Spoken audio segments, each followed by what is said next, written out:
ఈ ఉదయకాల సమయంలో మరొకసారి దేవుడు ఈ మందిరంలో నాకు ఇచ్చిన అవకాశంను బట్టి ఆయనకు ముందుగా కృతజ్ఞతాస్తులు చెల్లిస్తూ ఉన్నాను. అదేవిధంగా సంఘ కాపరికి ఇక్కడ చేరి ఉన్న మీ అందరికీ నా హృదయపూర్వక వందనములు చెల్లిస్తూ ఉన్నాను.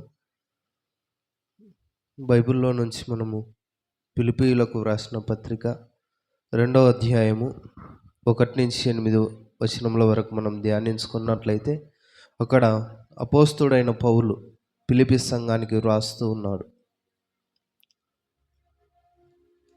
ఏమని వ్రాస్తూ ఉన్నాడంటే, కావున క్రీస్తునందు ఏ హెచ్చరిక అయినను, ప్రేమ వలన ఆదరణ అయినను, ఆత్మయందు ఏ సహవాసమైనను, ఏ దయారసమైనను, వాత్సల్యమైనను ఉన్న ఎడల మీరు ఏక మనసులగునట్లు ఏక ప్రేమ కలిగి ఏక భావం గలవారుగా ఉండి ఒకదాని యందే మనసుంచుచు నా సంతోషమును సంపూర్ణము చేయుడి. ఇక్కడ మనం చూచినట్లయితే అపోస్తుడైన పౌలు సెలవిస్తూ ఉన్నాడు. సంఘమునకు కొన్ని మాటలు హెచ్చరిస్తూ ఉన్నాడు. వారిలో ఈ మాటలు చెప్తూ ఉన్నాడు. ఇక్కడ మనం చూసినట్లయితే కావున ఏ హెచ్చరిక అయినను, హెచ్చరిక సంఘానికి ఎందుకు చేస్తారు?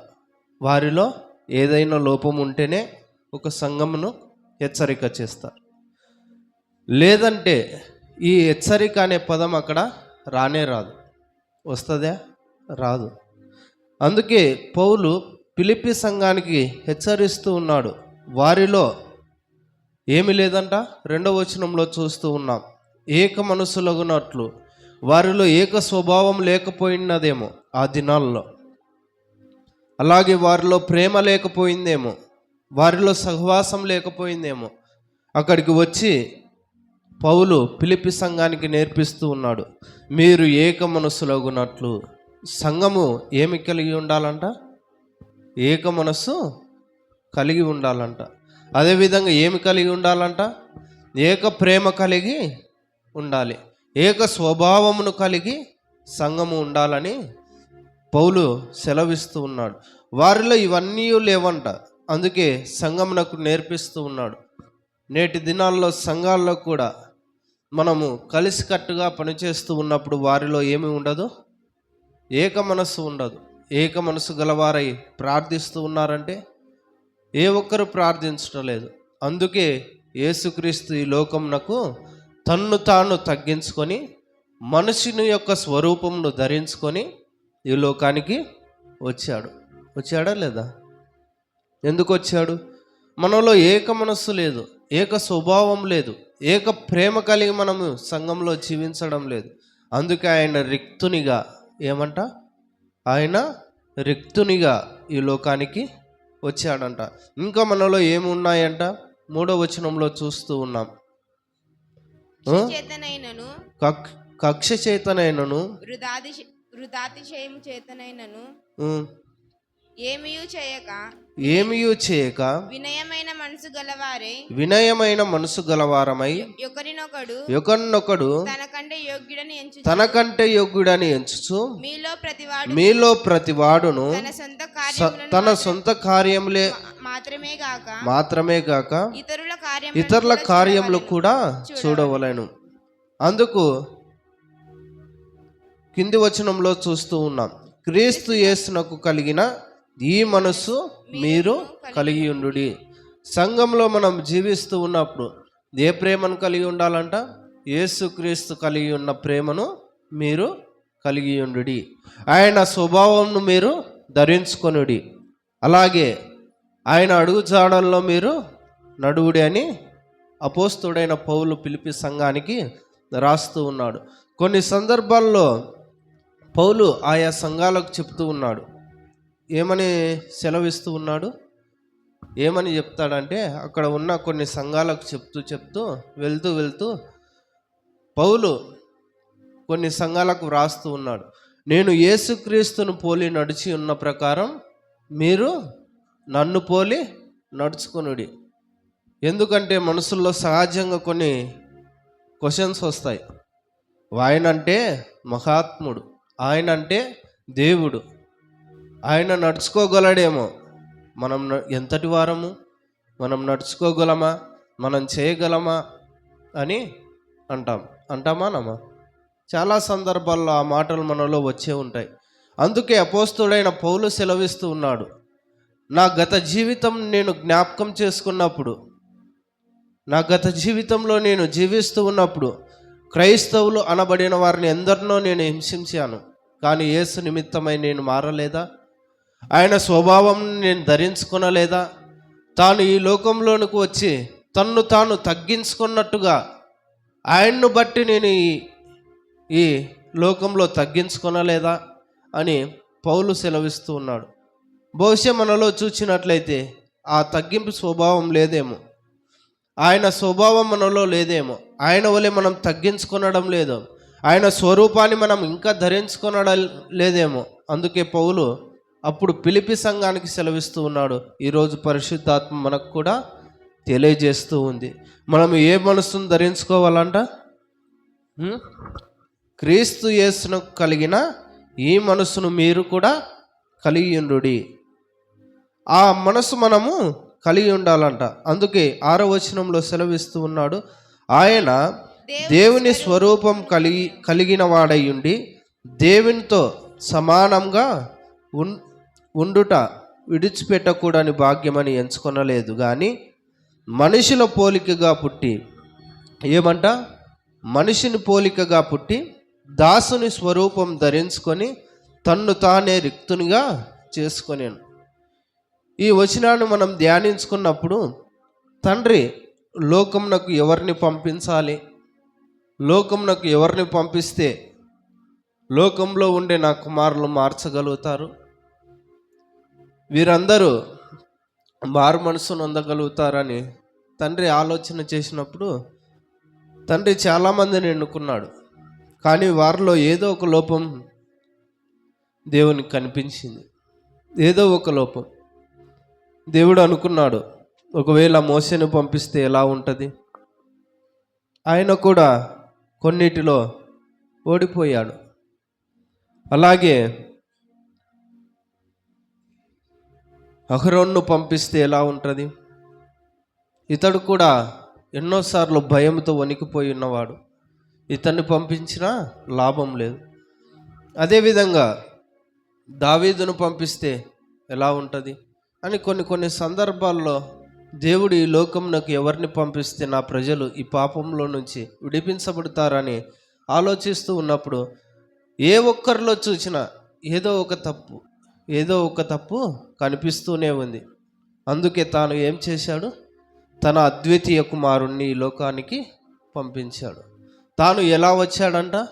తన్ను తాను తగ్గించుకొని దాసుని స్వరూపం ధరించుకొని ఏం చేస్తూ ఉన్నాడు?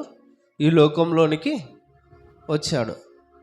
ఒకానొక సందర్భంలో ఒక వ్యక్తి సెలవిస్తూ ఉన్నాడు, తన గృహంలోనికి అనేకమైన చీమలు వచ్చాయంట. ఏమి వచ్చాయి? అనేకమైన చీమలు వచ్చాయి. వీటిని చంపడానికి అతనికి అధికారం ఉందే లేదా? ఉంది. ఒకవేళ చీమలకు చెప్పాలనుకుంటూ ఉన్నాడేమో ఈయన, మీరు మా ఇంట్లో నుంచి వెళ్ళిపోండి, చెప్తే అర్థమవుతుందే? ఎందుకు అర్థం కాదు? ఎందుకు అర్థం కాదంటే, ఆ చీమలకు ఈ ఇంట్లో నుంచి వెళ్ళిపోవాలంటే ఆ చీమగా ఇతడు మారాలి.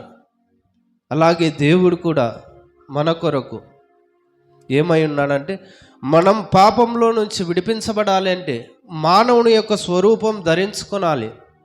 ఈ లోకానికి రిక్తునిగా వచ్చాడు. ఎందుకు వచ్చాడు?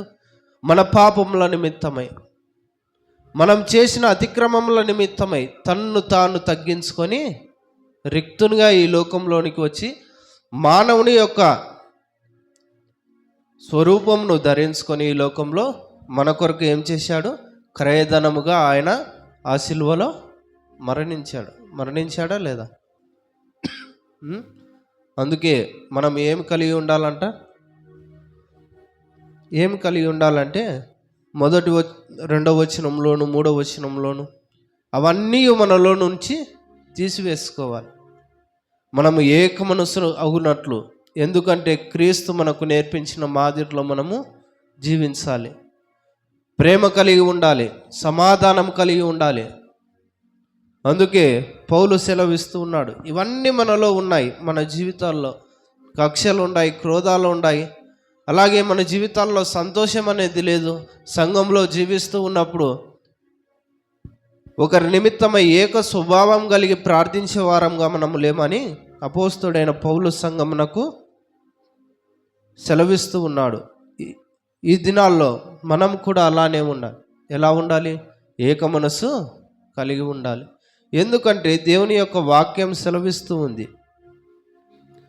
కొన్ని సందర్భాల్లో మనం చూసినట్లయితే పౌలు చాలా సందర్భాల్లో ఆయన పైన తనతో పాటు ఎవరైతే సువార్తకు వస్తాడో వారితో ఏక మనస్సు గలవాడై ప్రార్థించేవాడు. చాలా సందర్భాలు తన శరీరంలో ఎంత బలహీనత ఉన్నా, తన శరీరంలో ఎన్ని శ్రమలు ఉన్నా వారికి నేర్పించేవాడు. అందుకే యేసుక్రీస్తు కూడా ఇక్కడికన్నా తాను ప్రార్థించడానికి వెళ్ళినప్పుడు శిష్యులను వెంటబెట్టుకొని వెళ్ళేవాడు. వారు ఎలా ప్రార్థించాలంట? ఏక మనసు గలవారై ప్రార్థించాలి. ఇవన్నీ యేసుక్రీస్తు లోకంలోనికి వచ్చి ప్రతి ఒక్కరికి నేర్పిస్తూ ఉన్నాడు. అందుకే 8వ వచనంలో మనం చూస్తాం, మరియు ఆయన ఆకారమందు మనుషుడుగా కనబడి మరణం పొందునంతగా, అనగా శిలువ మరణం పొందునంతగా విధేయత చూపిన వాడై తన్ను తాను తగ్గించుకొనేను. ఏమంట? మనుష్యుడు శిలువ మరణం పొందునంతగా. మామూలుగా మనం చూసినట్లయితే బైబిల్ ప్రకారము, వాక్య లేఖనముల ప్రకారము శిలువ మరణం ఎవరికి వేస్తారు? ఎవరికి వేస్తారంటే బందిపోటు దొంగలకు కానీ, లేదంటే ఏదైనా ఒక క్రూరమైన పని వారు చేసినప్పుడు ఆ శిలువ మరణము వారికి వేస్తారు. కానీ మనం చేసిన ఆ పాపముల నిమిత్తమై మనము పాపంలో నుంచి విడిపించబడాలని తాను ఆ శిలువలో మరణము పొందాడు. ఎలా పొందాడంట? ఎలా పొందాడు?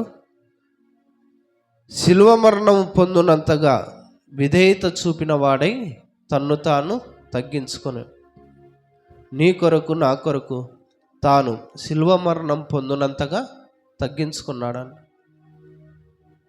తగ్గించుకునే స్వభావం తాను ఈ లోకంలోకి వచ్చి మనకు నేర్పించాడు. నేర్పించాడా లేదా? మనం చూసినట్లయితే మన జీవితాల్లో కొన్ని సందర్భాల్లో మనకు అవకాశం రాకపోతేనే అలుగుతామా లేదా? ఏదైనా ఒక ప్రత్యేక హోదా ఇవ్వకపోతేనే మనము అలిగిపోతాం. కానీ తనకు లేదా? ఏదైనా చేయగలడు. సమస్తమును దేవుడు తనకు అప్పగించాడంట. ఏది చేయాలంటే అది చేయగల సమర్థం కలిగిన దేవుడు. ఆయన తన్ను తాను తగ్గించుకున్నాడంట. దేనికి తగ్గించుకున్నాడంటే మనము రక్షింపబడాలి, పాపంలో నుంచి విడిపించబడాలి. ఈ పాపంలో నుంచి మనము రక్షణ పొందుకోవాలి. నేను రక్తాన్ని కార్స్తనే తప్ప వీరు రక్షించబడరు. అందుకే తాను ఏం చేశాడు? శిలువ మరణం పొందునంతగా. ఏమంట? శిలువ మరణము పొందునంతగా తన్ను తాను తగ్గించుకున్నాడు. మనం కూడా చాలా విషయాల్లో దేవుని యందు జీవిస్తూ ఉన్నప్పుడు తాను కలిగిన తగ్గింపు స్వభావాన్ని మనం కూడా కలిగి ఉండాలి. తాను ఎలాగైతే తగ్గించుకున్నాడో సువార్త విషయంలోనూ కూడికల విషయంలోనూ చాలా సందర్భాల్లో మనలో తగ్గింపు స్వభావం అనేది ఉండదు. అందుకే వాక్యం సెలవిస్తూ ఉంది, ఒక విశ్వాసి కానీ ఒక వ్యక్తి కానీ మారాలంటే మనలో ఉండే క్రియలను బట్టి వారు మారతారా? మారరు. మనలో ఉండే నడవడికను బట్టి వారు మారుతారు. యేసుక్రీస్తు కూడా లోకానికి అదే పరిచయం చేశాడు. ఆయన పశువుల పాకలో పుట్టి తల్లిదండ్రికి విధేయత చూపించి 3.5 సంవత్సరాలు తన క్రియలు ఈ లోకంలో చూపించాడు.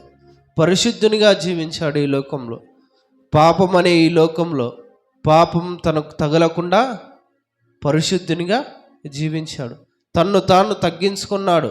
ఎలా ప్రార్థించాలి, ఎలా ఉండాలి, ఎలా స్తుతించాలి, ఇవన్నీ మనుషులకు నేర్పించి కొంతమంది శిష్యులను తయారు చేసి తన సమయం రాగానే తన తండ్రి చిత్త ప్రకారం ఆ శిలువలో మరణించి ఆయన మనకు రక్షణ ఇచ్చాడు. రక్షణ ఇచ్చిన తాను ఏం సెలవిస్తూ ఉన్నాడుగా, ఇవన్నీ మనం చేయాలని కొంతమందిని నియమించాడు.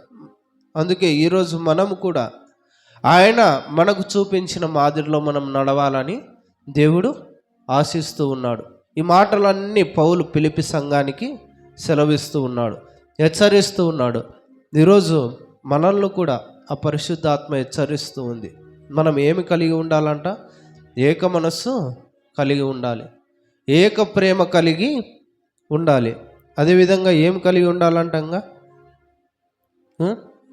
సంతోషమును సమాధానమును ఇవన్నీ మనము కలిగి ఉండాలని దేవుని యొక్క వాక్యము సెలవిస్తుంది. కాబట్టి ఇవన్నీ మన జీవితాల్లో ఉండాలని దేవుడు ఆశిస్తూ ఉన్నాడు. ఈ కొద్ది వాక్యాన్ని దేవుడు దీవించి ఆశీర్వదించునుగా. ఆమేన్.